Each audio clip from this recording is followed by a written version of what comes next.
Okay, welcome again. It's been a beautiful day for FRYFest, and as you can see, it's unbelievable crowds, and thank you all for coming once again.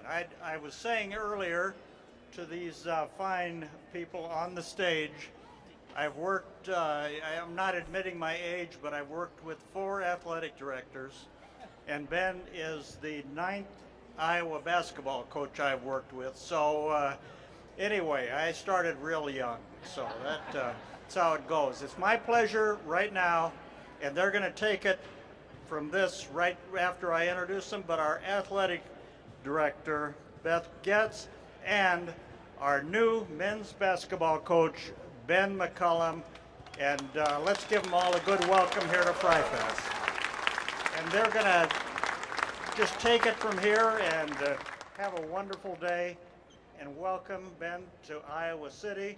Once a Hawkeye, always a Hawkeye. Don't forget that. You're going to be here a long time.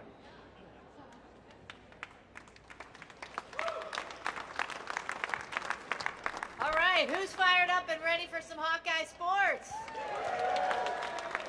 Kicking off tomorrow, obviously cannot wait to be in Kinnick, but I'm just thrilled to be sitting here next to our new head coach, Ben McCollum, and we're going to chat just a little bit today about what his experience has been like, maybe some other fun facts along the way. We passed the first test, we decided, because we both sat in the correct place, so just in case anybody's confused about where we are. But it's been about, 5 months now? And tell us what that's been like and how you've settled in as an official Iowa Hawkeye. We know you've always been one, by the way, but yes, absolutely. You know, it feels like it's been about 5 years. I had a lot of work, obviously, coming in to recruit an entire team, but you know, just being familiar with the state of Iowa and Iowa City and the University of Iowa. That's helped, and obviously the people of the state of Iowa have been extremely welcoming to myself, to my wife, to my entire family. Anytime you see anybody out, it's just like, hey, welcome to Iowa, welcome to Iowa. And it's like, man, this place is special, and so it's been great. It's been fun. However many months, I still was like, I guess sometimes it feels like yesterday, and sometimes it feels like 5 years ago, with the amount of work that Beth had called, and then I called her at like 6:30 a.m. and committed to the University of Iowa. he made that sound really simple, so since you Easy, brought it wasn't up, there were a few sleepless nights as we were waiting for him to, I don't know if I was waiting for you to keep winning or to really get the chance to go in, but let's just jump back to that for a minute. Let's talk a little bit about what that was like for you when this opportunity became available. I mean, what you obviously did at Northwest, the success you had in such a short time at Drake, and then all of a sudden you've got the University of Iowa saying, hey, we want you to be leading our program and be next in line. Yeah, you know, we had won quite a few games at Drake, and so you kind of knew somebody was essentially coming for you at some point. And initially, we didn't want to move again, you know, just because you move your whole family after being there for 15 years. And, you know, obviously the perfect opportunity came about. And I met with Beth and her team. It would have been in Des Moines probably a week prior to our NCAA tournament games. And just meeting them, not only the University of Iowa, but meeting them and wanting to work for somebody like Beth and her whole team really essentially sealed the deal. I didn't commit at that point because I wanted to make her lose a lot of sleep, worry a ton, and you know, just getting off on the right foot here. I had to make her feel like it was going to be when she was my boss, you know. And so, but then, you know, I knew that University of Iowa was the spot that could make us move again, essentially, and we are very happy to be here. It's even better than expected. Even more welcoming than expected, and you know, hopefully we put a good product out there for you guys to come and watch. You know, we're walking in here, and this is like any experience we've had with him, and it's just what we experience with all our teams, lines, and everybody wants an autograph and a picture. But talk about what that fan base even in your short time means to you, and how they help you with your program, and how they're going to help you build what you have in mind for the Hawkeyes.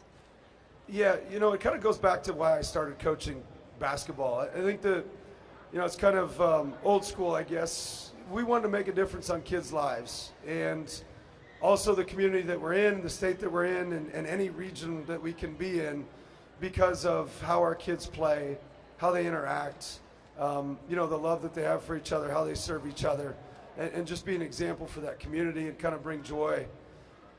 Coming to Iowa and the amount of support and the amount of fans, I think the biggest part of that is making boys into men, essentially, and coming out and supporting them and being a part of their lives, so that when they go out into the community and out to wherever they're going to be, they can be, make that community a little bit better.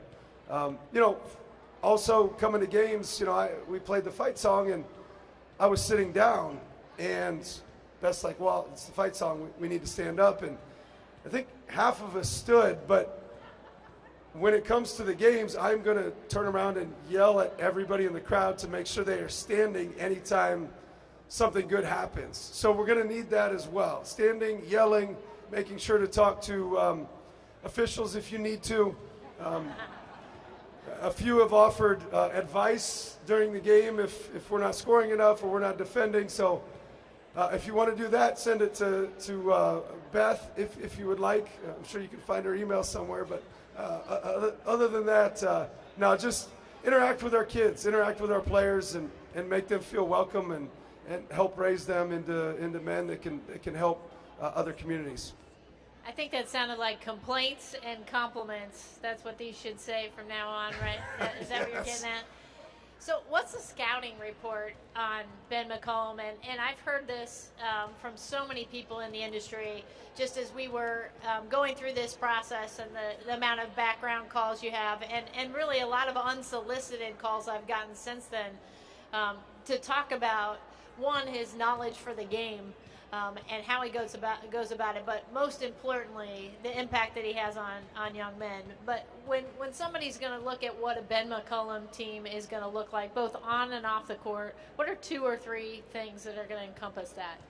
Yeah, I would say 2 things, and I've always tried to have our program be great at just a couple things. I think a lot of programs will try to be good at 15 different things, and they end up being average at 15 and not great at any. And so we try to be great at just a couple things. And for us, I'm naturally very, very high energy, so our teams should mirror that.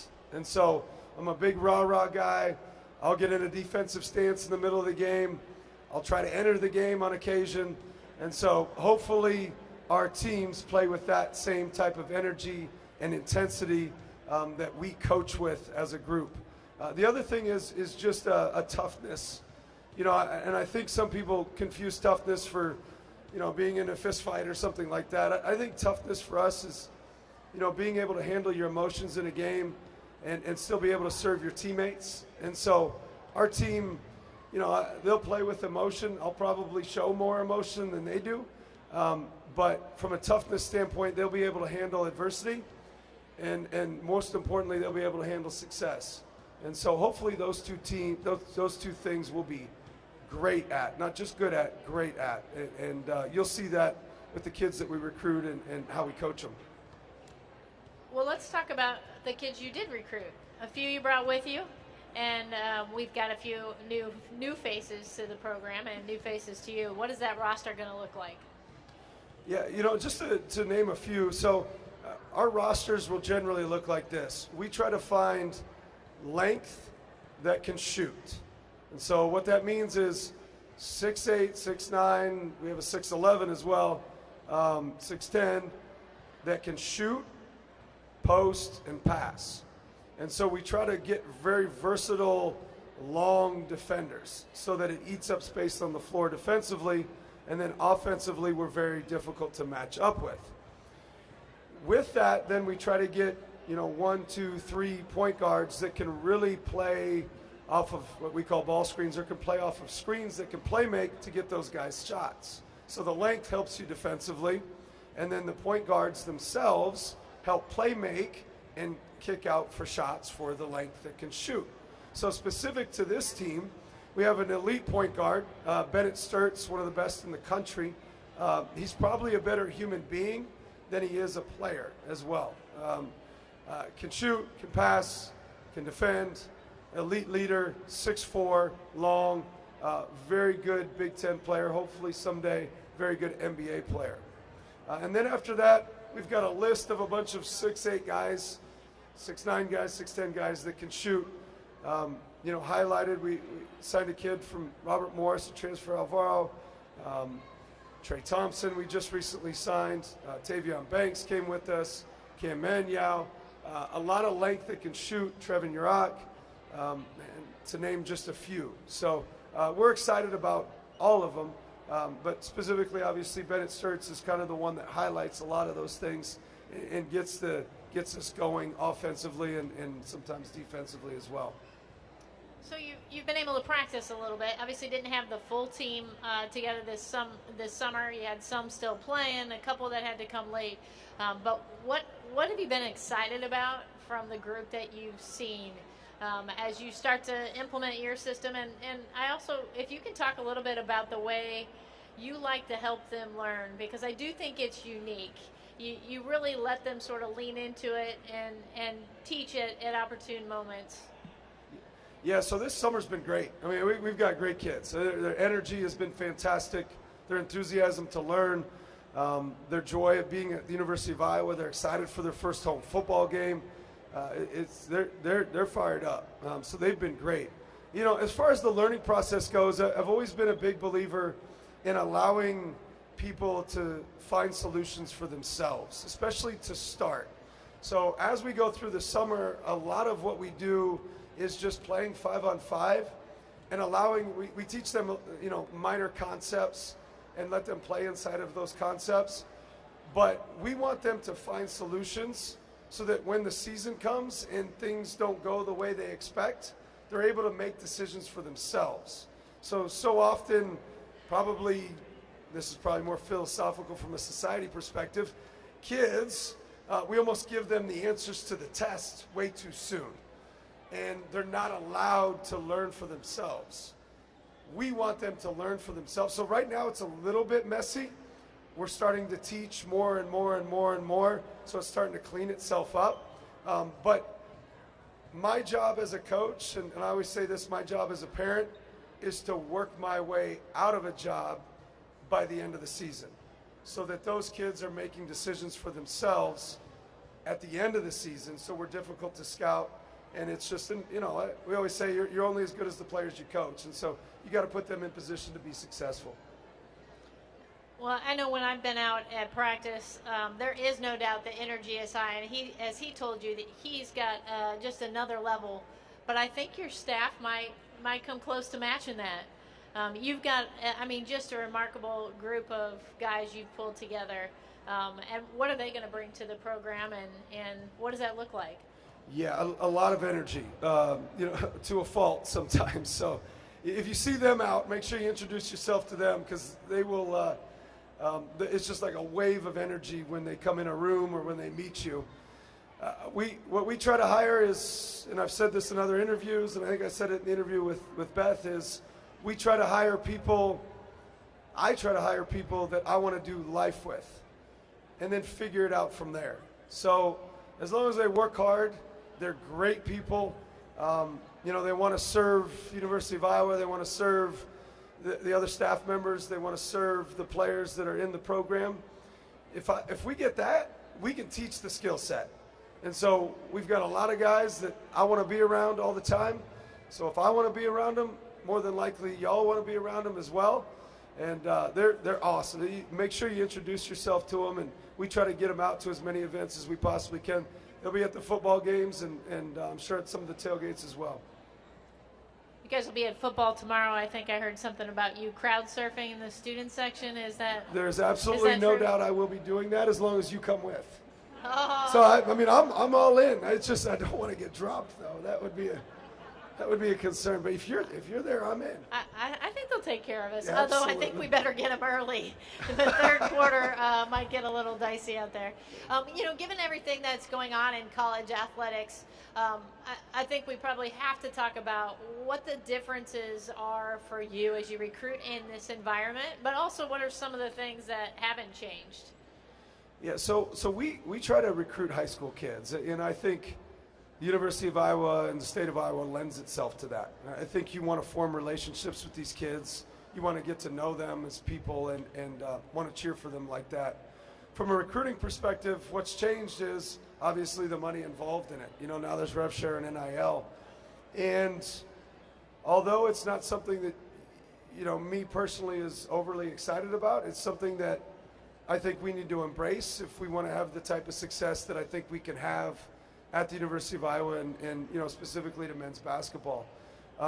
But I don't think you want to get into a habit of always buying players.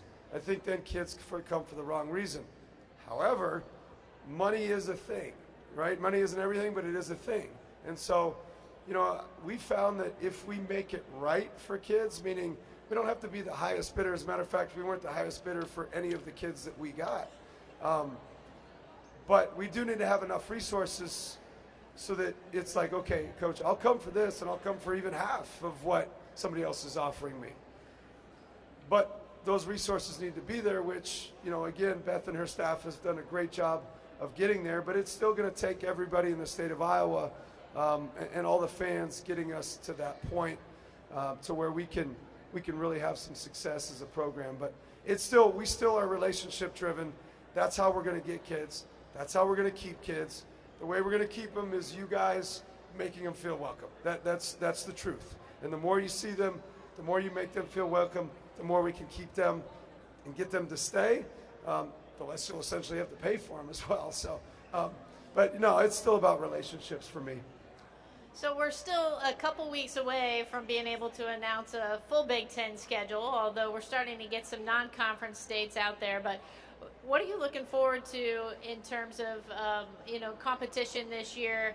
And, when you think about what a Big Ten schedule's going to look like, how do you prepare? How do you prepare to face that? We're excited to face it. I mean, especially the Big Ten. I think the better the competition, the better. I think this year's schedule is going to be a little bit unique to what we're hopefully have in the future. What we'd like to schedule is a lot of quad ones, so some of the best teams in the country consistently, and then obviously make sure that you buy a certain amount of home games. And so that's essentially what we want to do. We do want to have a difficult schedule. I think you guys want to see that. I think it would be fun to come to games where you're playing, premier opponents. We tried this year to get a lot of them. Some of them would play us. Most of them would not, even though we have to get 12 new ones. But, we had a lot of guys that won 31 games last year on our roster. So, Big Ten schedule, though, that's what we're fired up for. I mean, it's a gauntlet. I can't wait to go on the road to a variety of places, but more importantly, can't wait to come back home and have a better environment at home than we did on the road. So we need to make sure that we get as many fans out there standing and cheering as often as they can. So we're fired up about that. Yeah, we all know what Carver's like when it's full and when it's rocking, and fully expect that you guys are not going to want to miss the chance to see this team play. When he says we had a hard time scheduling, that's because they think he's going to be too good.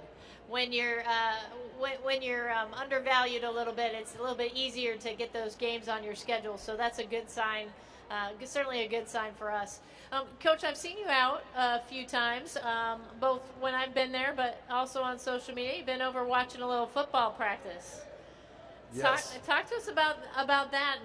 And I know you and Coach have already developed a pretty strong relationship, and what I know you enjoy being around sports, but what you've got other motivation for wanting to be out and see how those things go.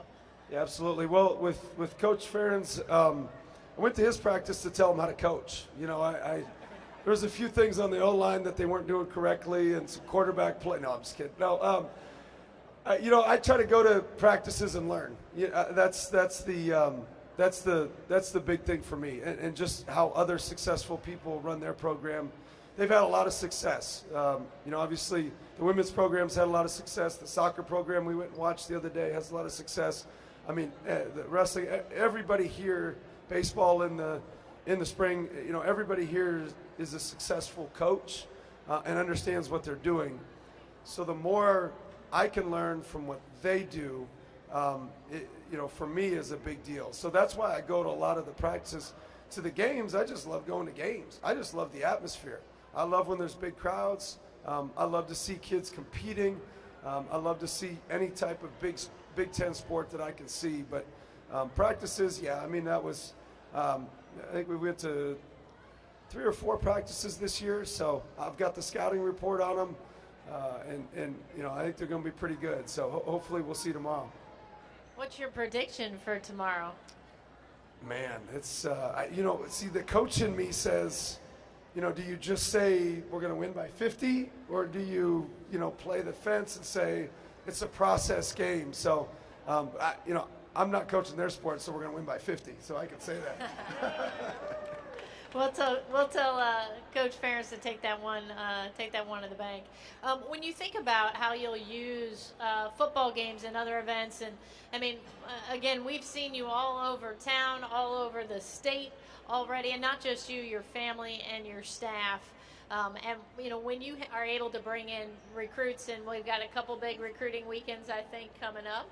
How do you share with them what happens on campus, whether that be a football game or this amazing community as we sit down here in IRL or you're downtown Iowa City?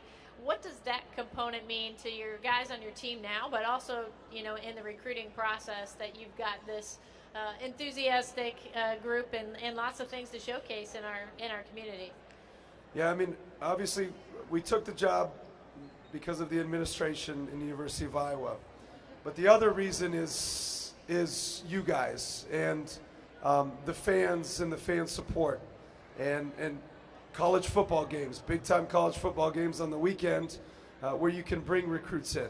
And just walking around downtown and seeing the amount of fans that truly care about the Iowa Hawkeyes and obviously men's basketball within that. So, this is why you do it, is for fans like y'all coming out and supporting, obviously, women's basketball, coming and listening to us talk, and obviously college football weekend. That's why you do it. And then on top of it, trying to make a difference in those kids' lives because of the amount of fans that come out and make them feel welcome. So I've got a few fun rapid-fire questions to ask you, but is there anything I didn't mention that you want to make sure these guys know about? We want you to come to games. We want you to, this is the big thing for us, is come to all the games, all the sports. But, there's another school in the state, and they get some fans to games, and we want to make sure that we get more than what they get. It's when you rebuild or build this program up, it takes everybody to do that. And we want you guys to be a part of that. Not just, hey, eventually we're going to have some success, come to the games then. We want you to come to the first one and the second one and the third one and the fourth one. We want you to come to all of them.